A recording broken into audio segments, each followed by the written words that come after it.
When Christians talk about God, they are talking about God as he has been revealed in Jesus. Jesus shows us what God is like. His death and resurrection show that God has united himself completely with us. Sin and death have been defeated, and we can now have intimacy with God, like a child to a parent. He also assures us of God's presence with us, beyond the physical presence of his life and ministry. In Jesus, the future has broken into the present. At first, after the resurrection, he appears to his friends in a form which is physical. They can touch him and see him. But it is not just the resuscitation of a corpse. He is alive with a new sort of life, the life that is to come. These appearances come to an end.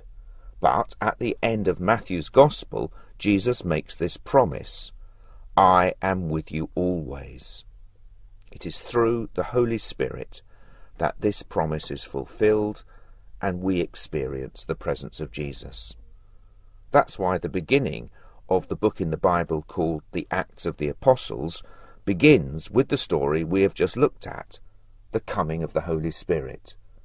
The book of Acts tells the story of the early church and the first Christians. They do extraordinary things, taking the message of Jesus across the whole of the known world in a remarkably short period of time.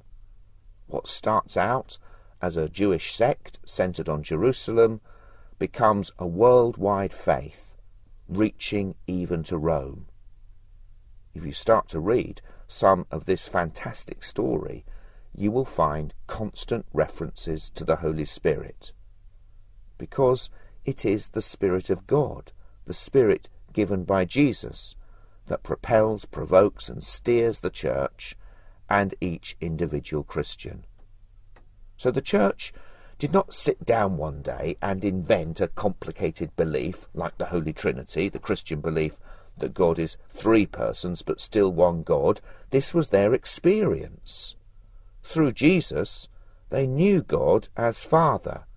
From Jesus, they received the Holy Spirit, and this Spirit guided their way and shaped their lives.